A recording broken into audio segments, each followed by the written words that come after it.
Hey, Rigsby here, and in today's episode, I'm going to kick off a 4-part series on creating your ideal business. Let's get to it. Welcome to the Fitness Business School podcast, the show for fitness business owners who want to grow their income, increase their impact, and improve their lifestyle. Be sure to listen till the end of this episode because we have a brand new special offer exclusive for listeners. So stay tuned. As I record this, we're in the middle of two different ideal business mastermind type of meetings. We have our boardroom group, which is our more advanced business owners who are at that scale stage. And then we have our ideal business accelerator group, which is the people who are in more of the growth stage. And we have two meetings. And so I'm in the buffer week in between. And because that's on my mind, and because a lot of time is spent in making sure that people have clarity and focus on creating their ideal business, I wanted to talk through the framework that I'm always internally using when I'm helping to give people guidance, when I'm helping to provide insight or feedback on where they're trying to go. So I want to cover a couple of the pieces of this framework in each of 4 different episodes so it doesn't turn into some marathon episode. But the first is that to have your ideal business, you must serve your ideal clients. Now, I get it. Most of the time when we open a business, we don't really have the luxury of serving a really narrow target market. We tend to serve pretty much anybody who's willing to pay us to train them so we can pay the bills. And that's fine in the beginning when you're just getting out of the gates. But over time, we need to narrow who we're going to serve. We come to learn about who we're best at serving. And we start to get some clarity about who we enjoy coaching the most. So if you want to build your ideal business, you have to hone in, you have to narrow your focus and spend time, really the vast majority of your time, connecting with and serving those people, the ones that you would define as your ideal clients.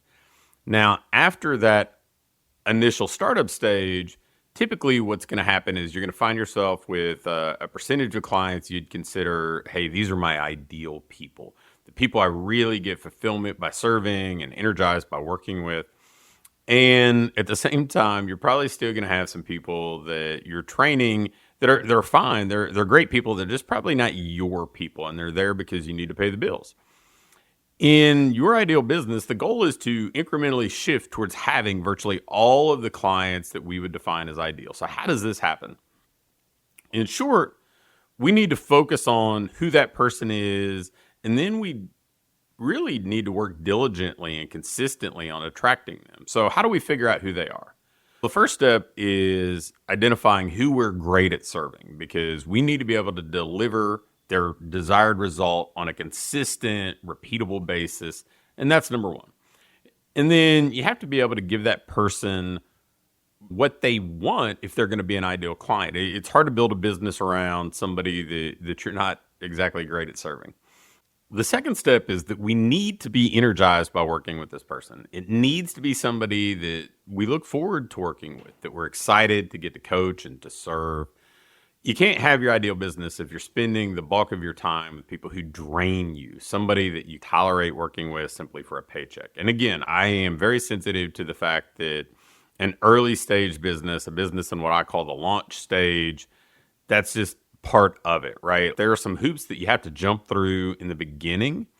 And then as you evolve and improve, you shouldn't be acting like a startup anymore. And this is a piece of it. So instead, we want to feel like we get to work with somebody, not that we've got to work with them. And then third, our ideal client should be somebody that we can connect with and there are enough of that we can consistently reach them and have enough market share to build a business around serving them. So let me give you an example of maybe something that may shed some light on it. So I live in Louisville, Kentucky. And let's say that I want to work with hockey players, whether it's goalies or female hockey players, maybe even a subset of hockey, not just hockey in general. And let's say that I love working with hockey athletes. Here in Louisville, there probably wouldn't be enough of that market to actually build a business entirely around serving. Yeah, sure, I could have some specialty programs and make that a piece of what I do, but there's probably not enough. Even if I got 100% of the market share, which nobody ever really does, it really wouldn't be enough for me to build entirely around. Could I build an online business and serve that target market? Could I do something where I broadened out and said, okay, I'm even going to do an online hybrid type of business and serve the people in a 2-hour radius? Maybe. That's possible. But if I want to build an entirely local business, it'd be really challenging, probably close to impossible to do it and meet some real benchmarks. Now, let me give you an example of business that's done incredibly well by building around their ideal clients, Cressy Sports Performance. Now, I've had Eric on multiple episodes. I've had Pete, his co-owner, on for an episode in the past. And they started like most businesses. They had a broader audience, but over time, they identified that baseball players were their ideal clients, and they became really great at delivering results for baseball players who wanted to improve their performance, to stay healthy. At the same time, they really dove into it. They loved it. They were energized by it. Over time, they focused their marketing efforts on attracting that target market. Eventually, by doing that great work with the clients they love serving, they position themselves as the best in their respective market. And now they have 2 locations, and the Florida location is really the preeminent destination for baseball players who want to maximize their performance. Yeah, and by the way, yeah, they serve other clients, but that's not who they spend the bulk of their time going out and seeking. That's not what they're building around. Other people just float to them organically. So that's how this works in action. Now, do you need to work with professional athletes or something like that to put this rule into practice? No, not at all. Maybe you're energized by coaching people who want to lose body fat and you're great at getting them results. Maybe you love serving people who want to transform their bodies and feel better about themselves. Maybe you're great at helping people who are a little bit older turn back the clock and feel younger. It's up to you. But if you're going to have a local business, then you need to be able to identify who that person is. Now, I will give you a little bit of a caveat here, right? If you have a local business, you don't have to be quite as narrow as if you had an online business, because the convenience narrows things for you. The geography, the proximity narrows things for you. So even if you're great, people probably aren't going to commute 3 hours each way to train with you 3 days a week. So that's the first kind of filter I run people's ideal business through. The second is having a systematic approach to marketing and selling. And in our industry, most business owners, we don't really get started with a foundation in marketing or selling or even business in general. Our background is usually in fitness or health or sports performance, and we're passionate about helping people and we want to turn it into a career. Because of that, most of us aren't necessarily strong out of the gates in generating leads or closing sales. In fact, most fitness businesses, when they open, they don't really have any predictable way of generating new business. Now, over time, businesses may establish simple and even predictable ways to generate new business, like referral systems or having a good Google business listing. And perhaps they'll use bring a friend days or even run some Facebook ads here and there, but it's usually done in a less than consistent or predictable way. So the best businesses, right, the ideal businesses, they have a system in place to consistently generate interested prospects and over time compel them to become clients. So how can that work for you? The first thing you have to do is to understand the journey that happens in most successful marketing systems. The beginning of this is the identification of people who are interested, people raising their hands. So now you're visible to them, they're visible to you. Then we build a relationship with those people through follow-up, through motivating them, educating them, demonstrating how we can help until a percentage of them are ready to experience what we offer and see if becoming a client is the right fit to help them reach their goals. Now, frankly, that's not what most businesses do. It's just what the successful ones do. So let's take a look at this from maybe a different perspective, and this will help shed a little bit of light on it. Think of yourself in your consumer role, right? I mean, all of us are consumers, even business owners. So most of the time, our initial indication of interest in a product or service doesn't line up exactly at the same moment that we're ready to actually buy. Doesn't matter if you're in the market for a new house or a new car, or you could be considering hiring somebody to come build a patio or something like that. Most of the time when you're thinking about making a meaningful purchase, and yes, our service would fall into a meaningful purchase. This is a commitment of time and money and effort and energy. Most of the time we do a little bit of research. So we begin by being interested.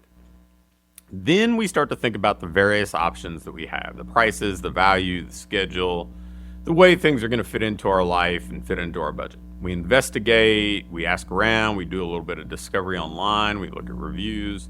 And then once we're educated, once we're comfortable, and once we have some degree of certainty, because I think that's what everybody wants, right, is a little bit of certainty, then we're ready to make a buying decision. Now, as a business owner, our job is to get those people who are potentially our ideal clients to act the way that I just went through as a consumer. We want them to raise their hand and indicate an interest. Then we're going to guide them through with follow-up to help them get to know how we can be the bridge from where they are to where they want to be. And the more trust that we create, the more certainty that we inspire.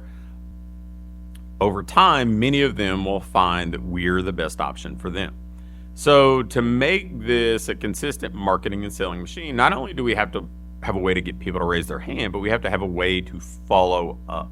We have to have a way to move people towards us.